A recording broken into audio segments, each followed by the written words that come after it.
CRTV News, now available on the Canal Sat Bouquet. Bienvenue sur CRTV News. Prescribe peace and unity.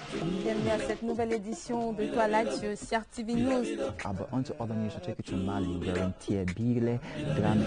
You can watch it all News TV on channel 394. CRTV News, nothing but the news.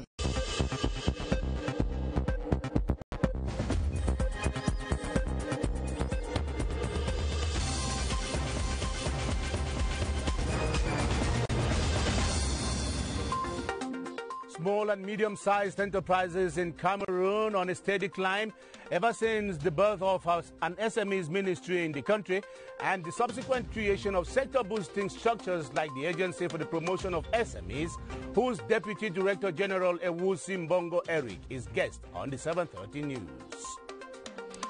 The populations of EBOLEWA in the South region take their turn in rediscovering the revised edition of President Paul Biya's book, Communal Liberalism, as it was launched in the South Regional capital. And contractors reassure Sports and Physical Education Minister that the 2019 AFCON project in Garwa will meet earmarked deadlines as work goes on by day and by night. Those are our top stories. Hello, thanks for joining us. I am Ben Menopufong, and this is the 7:30 News. We open at the Prime Minister's office, where the government of Cameroon and the African Development Bank are working towards establishing a temporary location for the bank's operations before the construction of a permanent structure to host the regional bureau of the bank. The visiting Vice President of Operations and Regional Integration, Khaled Sherif, who is on a 4-day working visit to Cameroon, held working session with Prime Minister Philemon Yang at the Star Building in the presence of some ministers in charge of the finance and economic portfolios. Sisako Tamko completes that story from the Star Building. Visiting Vice President of Operations and Regional Integration, Khaled Sharif, is holding talks with officials to know how far the country has gone in terms of ensuring a temporary abode for the bank's operation and later to build the regional headquarters in Yaoundé. It speaks to the resilience of this economy, that 4.9% growth in GDP has been sustained. It speaks to the vision of the government, and we are here obviously to offer our services to promote the development vision of the vision of the government, Vision 2035. With the largest African Development Bank portfolio in Central Africa and 23 ongoing operations representing commitment of over $1 billion, the choice to host the regional bureau in Cameroon is timely. This destination chosen by the African Development Bank is signaling the future of the sub-region, signaling the future of the sub-region in line with the high-five priorities of the African Development Bank. We want to see that the performance is already very eloquent, with a portfolio of 23 projects amounting to 875 billion CFA. Over the next 5 years, the partnership between the bank and Cameroon is being further strengthened through the bank's 2015-20 strategy to support efforts at industrialization, infrastructure, and sector governance. The bank will continue to work together to develop the country's exceptional potential and enable Cameroon to achieve its ambition of becoming an emerging country. And we're not done with the Vice President in charge of Regional Development and Integration and Service Performance at the African Development Bank, Khaled Sharif, who was also granted audience by the Minister of Economy, Planning and Regional Development, Alamin Usman May. Both men, accompanied by their close collaborators, discussed amongst others the state of cooperation between Cameroon and the African Development Bank, the agreement establishing the Central African Regional Office of the bank in Yaoundé, and the stakes and challenges of development in Cameroon, as well as problems of economic integration in Central Africa. Giving small and medium-sized enterprises in Cameroon a level playing ground for businesses is at the heart of reforms and programs currently being put in place to boost the sector. the creation of the Bank of Small and Medium-Sized Enterprises, the Agency for the Promotion of Small and Medium-Sized Enterprises, and the one-stop shop for the creation of enterprises are amongst the measures taken by government to promote SMEs in Cameroon. Clarissa Ray-Takan reports on the panorama of reforms that are now overturning the sector in Cameroon. SMEs contribute above 30% to the country's GDP. Government's ambition is to take that to 50%. Meeting this objective has been translated into reforms and institutions put in place to give SMEs a greater margin for success. The capital requirement for some medium-sized enterprises has been reduced with maybe 100,000 francs. You can have a partnership business which has been registered as compared to the formal 1 million, which could be a barrier. And I think maybe tax consultants, legal experts can take advantage of this capital requirement. I think it is good because they have given the boost to small and medium-sized enterprises. The Bank of Small and Medium-Sized Enterprises, the Agency for the Promotion of Small and Medium-Sized Enterprises, the Enterprises Upgrading Office, business exchange platforms such as the Cameroon Business Forum and the Cameroon Investment Forum all have the growth of SMEs on the agenda. The actions of the different players have been hailed. The involvement of small and medium-sized enterprises has also been recommended. Keeping their books in order is key. The main goal that the small and medium-sized enterprises bank was created was to make sure that there is increase in information asymmetry to help small and medium-sized enterprises have access to credit. Small and medium-sized enterprises cannot have access to credit information. They are already doing, but I think they can improve. The April 13, 2010 law on the promotion of SMEs, modified on 16 July 2015, clearly defined creation, incubation, development, and funding mechanisms of SMEs. The Ministry in charge of enterprises, the Center for SMEs, the one-stop shop for the creation of enterprises, and the subcontracting and partnership market, which brings clients and businesses together, have had a positive impact. The role of SMEs in a country's economic growth can never be overemphasized. Ensuring that they are equipped for business remains a priority. And the government's mechanism to accompany small and medium-sized enterprises in Cameroon also includes the Small and Medium-Sized Enterprises Promotion Agency. Created in 2014, this structure has as objective to help SMEs in the country obtain better performances through the provision of non-financial services. Just how important has the organ been since its creation? Christian Chiatam attempts an answer.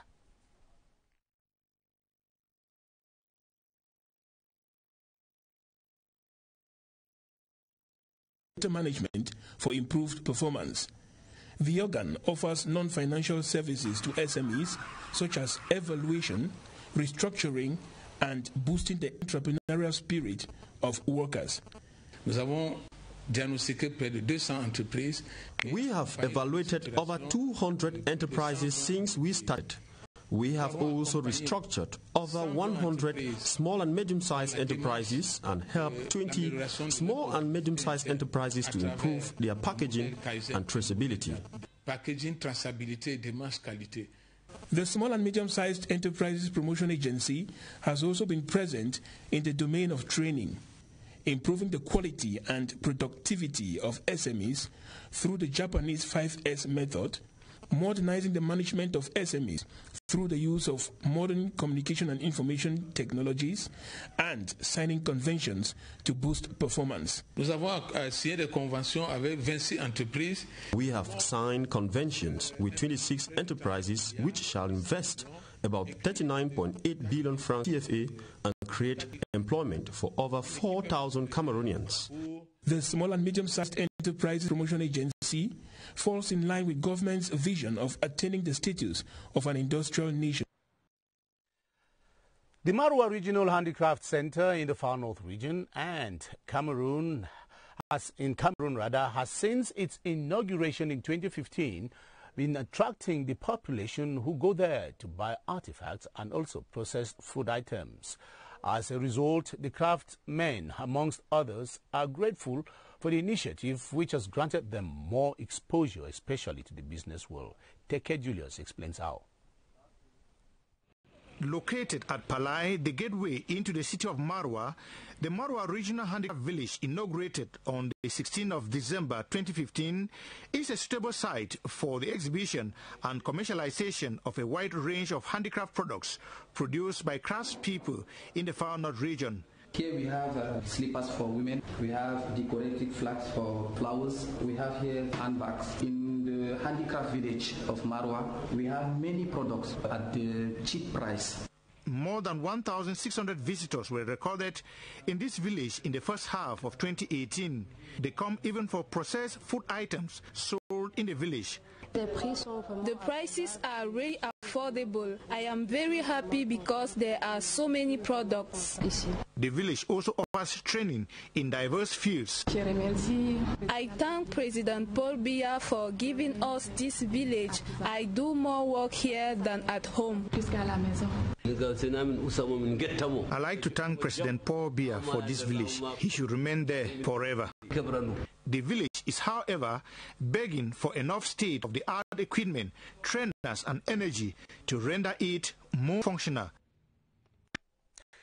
And as I was announcing in the headlines, and since we're talking about small and medium-sized enterprises in Cameroon, our guest in this edition is Ewusi Mbongo Eric, who is the Deputy Director General of the Agency for the Promotion of Small and Medium-Sized Enterprises in Cameroon. Good evening and thanks for joining us. Good evening, Ben. Thank you very much. We're glad to have you here. You're welcome. Now tell me, what were the circumstances that led to the creation of the agency that you are leading today? Yes, thank you very much. You must know that the small and medium-sized enterprises constitute 90% of local enterprises in Cameroon. And of course, these enterprises were not structured. Most of them were in the informal economy. And of course, in trying to ameliorate the business environment, the government asked us to look for ways and means to structure the environment. So we started with the Center for the Creation of Enterprises to make sure that you must not have bottlenecks to create an enterprise in Cameroon. In 72 hours with just 41,500, you can create an enterprise. And then after creating the enterprise, of course, there was supposed to be follow-up. What should be done when you have created your enterprise? I think that's where the creation of the agency comes in, because we have to facilitate you in trying to, in the process of creation first, and in improving your enterprise, and of course in expansion of your enterprises. And so a panoply of institutions have been put in place by the head of state to make sure that that exercise becomes less cumbersome. So the agency is at the pivot, at the center of an ecosystem of so many institutions that are involved in the promotion of I can tell you that we have also the centers for the accredited management centers to train enterprises on management and accounting systems. We have the subcontracting offices. We have incubation centers which have created in universities. Recently, the ministry also has built enterprise nurseries, which the pilot center will be in Idea. So all of these centers are centers which come to facilitate the activities of promotion of enterprise, for which the agency is at the center. In other words, an enterprise comes to the agency and then his enterprise is diagnosed to find out exactly what the problem is. If it's a problem of management, we can send you to the management center. If it's a problem of accounting or continuous improvement, we can use the tools that we have. Some of them are tools from the Japanese agency, which is called Kaizen, the continuous improvement tool. We have tools from the International Labour Organization, which is Start and Improve Your Business. We have so many other tools with United Nations Conference for Trade and Development. And of course, we have to develop the enterprise culture. You know, the young people, we have to instill in them the knack to create businesses instead of waiting for jobs. So the enterprise, the agency is at the center of managing all of those activities in the ecosystem of small and medium-sized enterprises. And now, as we're talking about the creation of that enterprise, which logically follows on the heels of the creation of an entire ministry in charge of small and medium-sized enterprises in Cameroon. Is that the context in which you structured that one? Exactly, Ben. You know that, first of all, the context of the creation of the Ministry of Small and Medium-Sized Enterprises was that the head of state wanted to improve the standard of living of the basic population, who are basically those who are involved in local activities. And of course, he started with the poverty reduction strategy paper, for those who remember the policies of 2005-2010, and moved on progressively to the growth and employment strategy. So his policies have been progressive towards that sector. Now he thinks that we can consolidate what we have been doing in the beginning by continuing in the process of promotion of small and medium-sized enterprises, by facilitating either the access to credit. You listen to the gentleman, the entrepreneur who told you about the problems that they have with access to credit. We have to help make sure that their business plan is okay, that they have the capacity to even request for credits, and that they can equally pay back the credits that they get from the banks. And how easy does it take a man who wants to enter the small and medium-sized enterprise, a man or a woman, I'm talking generically, how easy does it take them to be able to have access to credit for you to be able to help them create those enterprises? Thank you very much. I will not say that it's very easy, because of course we have to actually study your business plan, study your market. Business is market. If you cannot sell your product, then you might find it very difficult to get into business. So the first thing we do is we analyze your product, look at the market, whether it's possible, whether consumers are ready to buy your product. It's very important, and then we make sure that you come up with a business plan that's attractive for the banks. Of course, the banks have what they call a due diligence. They also want to see if you fall within their sector of financing. But our role, of course, is to convince the banks, and that's what, in fact, the head of state asked us in a speech in the new year, this year, that we should make sure that we move towards the banks. So our role is in that facilitation between the SMEs and, of course, facilitation with the banks before, during, and after the loan has been given. So we make sure we follow you up and make sure that you continuously develop confidence, because the banks and the SMEs, for example, we discovered that it has been a problem of mutual distrust.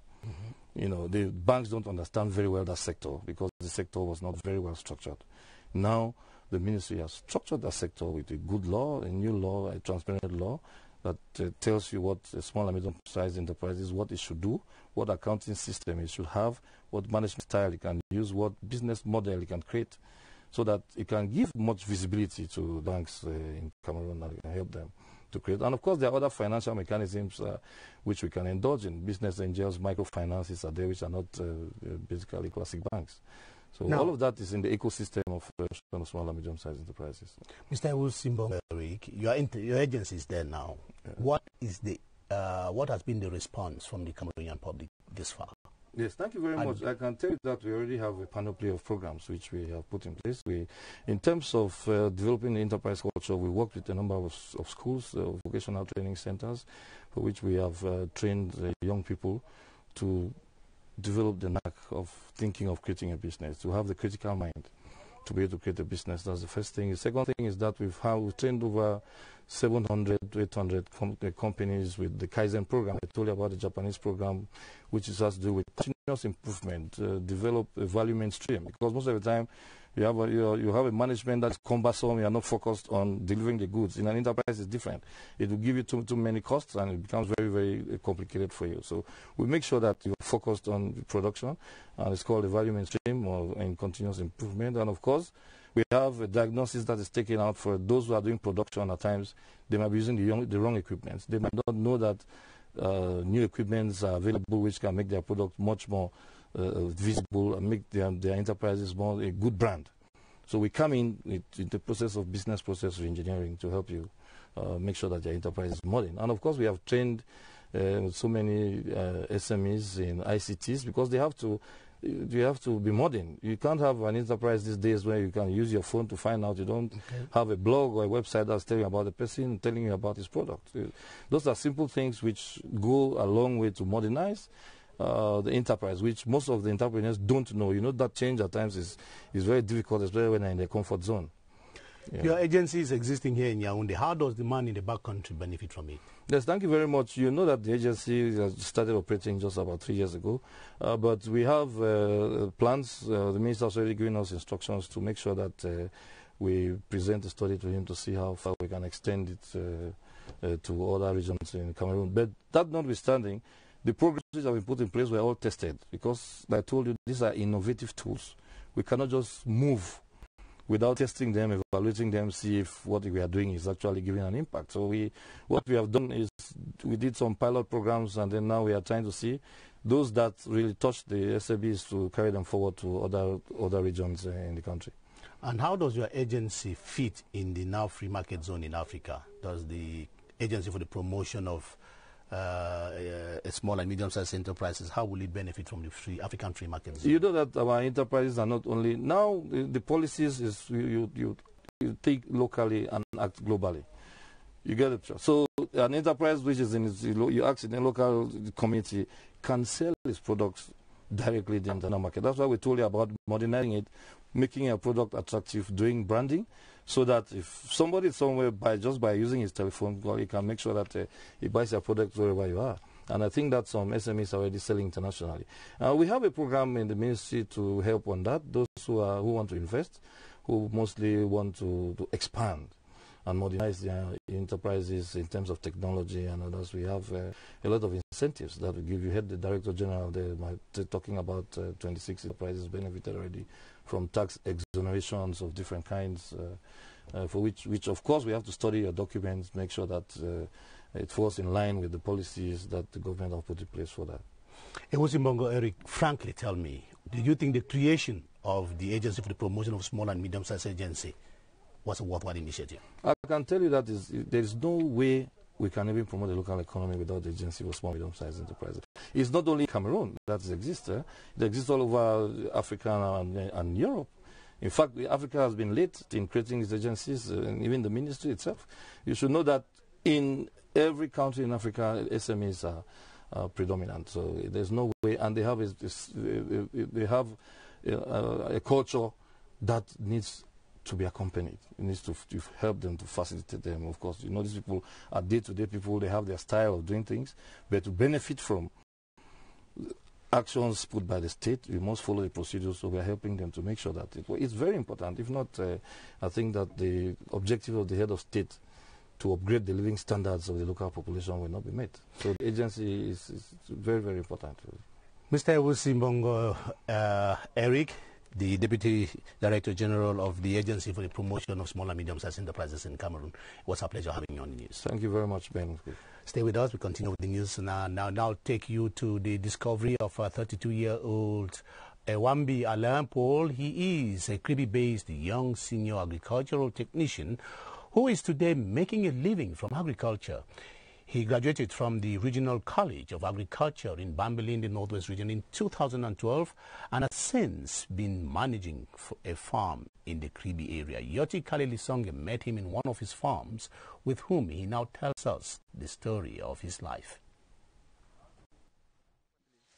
Steady with a pair of scissors in one hand and a machete in the other, Ewambi Alain gets to work in his farm, pruning cocoa and plantains.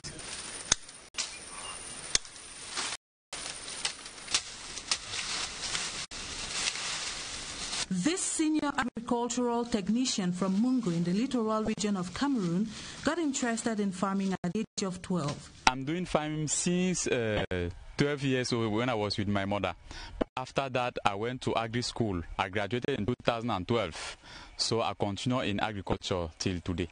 I have been motivated by one of my uncles who was doing agriculture. And I saw that if I do agriculture, I may have my average life. He acknowledges the difficulties faced in the sector, but is not discouraged. In the field, we have a difficulty of squirrel who are eating cocoa pod.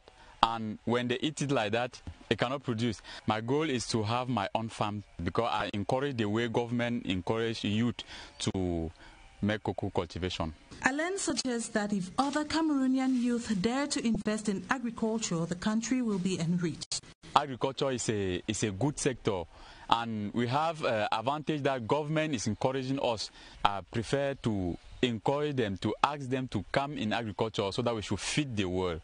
At 32, he believes he's getting closer to meeting his objective after 20 years of hard work.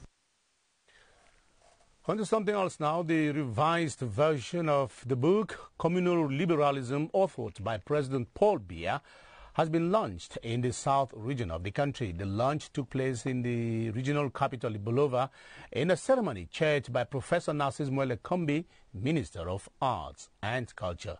The book contains themes on social justice, digital economy, equality, and new political society. We have details with Bernice Atabong from CRTV South.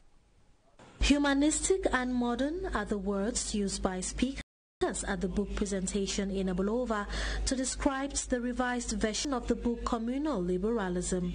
The Minister of Arts and Culture, Narcisse Muele Kombi, who chaired the event, joined other government ministers like Professor Jacques Pham Dongo, Minister Minette Lilibom Lilikeng, and Minister Jules Doren Dongo to explain some concepts in this book authored by President Paul Biya. Social justice, digital economy, equality, and a new political society are some of the themes which the book promotes. In this 169-page book, focus is also being placed on nationhood. What you have to do is a synthesis from what each ethnic group can bring to the others. So instead to have ethnic cultures, we can have a national Cameroonian culture. And I think that's the best way to improve. Communal Liberalism was first published in 1987. Speakers at the presentation say the revised version has much more to offer. President Paul Biya has been described as a visionary whose aspirations for Cameroon are innovative and pertinent. After the center and littoral regions, the population of the south have had a taste of communal liberalism, a masterpiece which many say is a must-read for the population. Representatives of the 9 candidates in the presidential race in Cameroon have been assured of security measures for the poll to be conducted hitch-free. This is the substance of a meeting on security of the election which held today in the head office of Elections Cameroon here in Yaoundé. We have details with Ebenezer Akanga. The meeting that held behind closed doors brought together representatives of the 9 candidates of the presidential election, the Secretary of State in the Ministry of Defense in charge of the National Gendarmerie, a representative of the Delegate General for National Security, and the Secretary General of the Ministry of Justice. It was presided over by the Chairman of the Electoral Board of ELECAM in the presence of the Director General of Elections.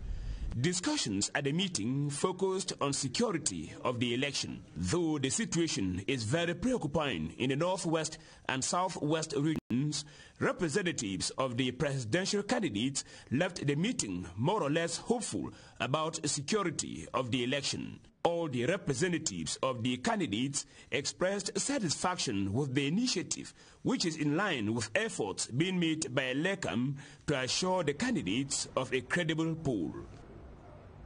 And Acrimony may be the flag bearer of a political party in the October 7 presidential election, but he has a strong team working behind him. The members of his campaign team are working tirelessly to ensure his victory.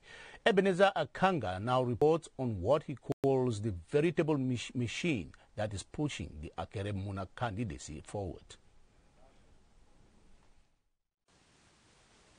It is here, not far from the Omispo neighborhood in Yaoundé, that Acrimony has set up his headquarters to coordinate activities relating to his presidential bid. Behind the man is a strong team that works tirelessly to prepare him to victory on October 7. The tasks are well defined and officials assigned to handle them. It is from here that online campaign of the candidate is done. It is also from here that campaign activities in all the divisions and subdivisions of the country are coordinated. Acrimony is not just the flag bearer of a political party. He is the leader of a movement called the Now Movement, which is set towards a new republic. He is also representing a platform of political parties, associations, and Cameroonians in the diaspora who share his political vision. Behind the candidate Acrimony, therefore, is a strong team of men and women who constitute a veritable machine. And Acrimony will also be running against Professor Maurice Kamto of the MRC party, who is proposing an uncompromising fight against corruption in Cameroon, which he sees as the bane of Cameroon's social and economic retrogression. In his political program, Professor Kamto highlights education, health, republic Republican values and a patriotic but strategic partnership with the international community as the cornerstones of his government once elected. Kilian Dandifon browsed through his political program and submits on the content in the following report. As a Republican state, Professor Maurice Kamto of the Cameroon Renaissance Movement promises to make Cameroon a cradle of the respect of law and order, which will lead to an uncompromising fight against corruption. Professor Kamto sees technical education as a springboard that will, like in other countries, propel Cameroon to an emergent and giant economy. In his political program, Professor Maurice Kamto also promises Cameroonians a social and solidarity pact by which he says he will establish social justice and, with health experts, implement a health system and structures based on universal health care standards. The flag bearer of CRM party is in a pact with the Cameroonian people to make the country productive and strong through the power of invention and competitiveness of entrepreneurship. In his fifth proposal, the CRM presidential candidate says he will establish a relationship with international partners based on mutual respect, be they traditional or new relations. Through his program, the CRM presidential candidate says he will remake Cameroon a modern, economically strong, and a country rich in its socio-cultural diversity. The Social Democratic Front presidential candidate for the October 7 election on his part has been enthroned as chief in the Lekki division of the Central region. He was endowed with the traditional attributes yesterday, Sunday, in Obala, during the party's pre-campaign Meet the People tour, in which he promised the inhabitants of the division a new leadership with youths taking care of the old and children as the natural order of life. Kilian Dandifon was with him in Obala.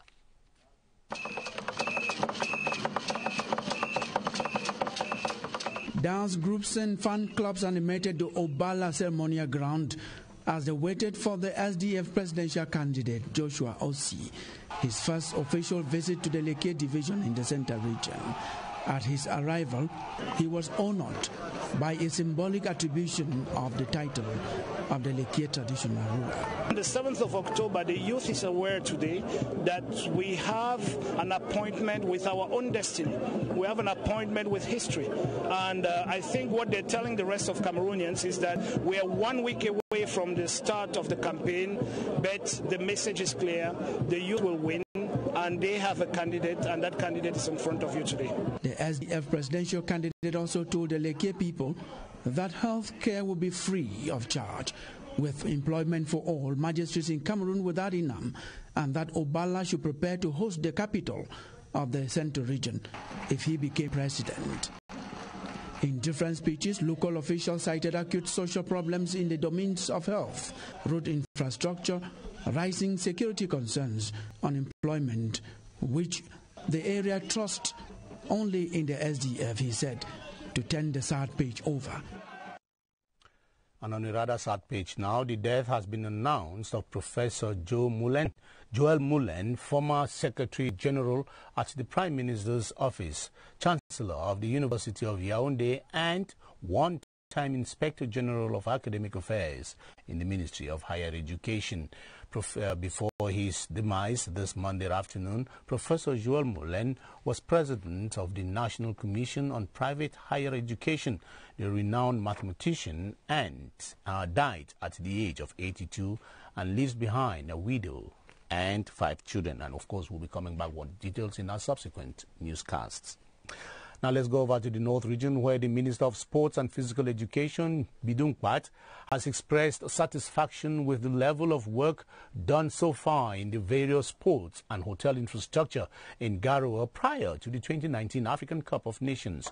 This was during a working visit to assess the level of the implementation of the instructions prescribed by the Confederation of African Football. Wilson Mengole reports from CRTV North. The Minister of Sports and Physical Education, Pierre Ismail Bidungpat defied the bad weather to tour the different sports and hotel infrastructures in Karwa under construction and rehabilitation to assess the level of implementation of works prescribed by CAF. At each of the lap of the visit, the minister was reassured by technicians in the field of the implementation of CAF's experts and to beat the deadline. At this time, we are going through the last phase of construction. The turf is being finalized.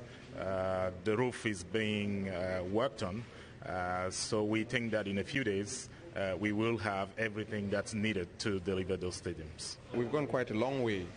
And actually, at this moment, at the main stadium, we've progressed quite significantly with the major works. We're almost through with the building extension on the west. We're through with the north zone, the south. We're getting ready to start placing the prefab benches. Though the Minister of Sports and Physical Education maintains seat lips, be it at the Rundiadia neighborhood in Karwa, the main playing ground, or at Rairi and Senajes, host to hotels and training grounds, it was a language of satisfaction from the sport boss on the quality of works ongoing, which is of CAF norms and standards. From all indication, Garwa will be ready to host one of the pools of the continent's biggest soccer fiesta. And that's all we have time for at the 7:30 news this evening. Raul Romuald Chisengok will be joining you in less than 22 minutes with the French edition of the news. We'll all be back tomorrow evening at 7:30. Thanks for watching. Good night.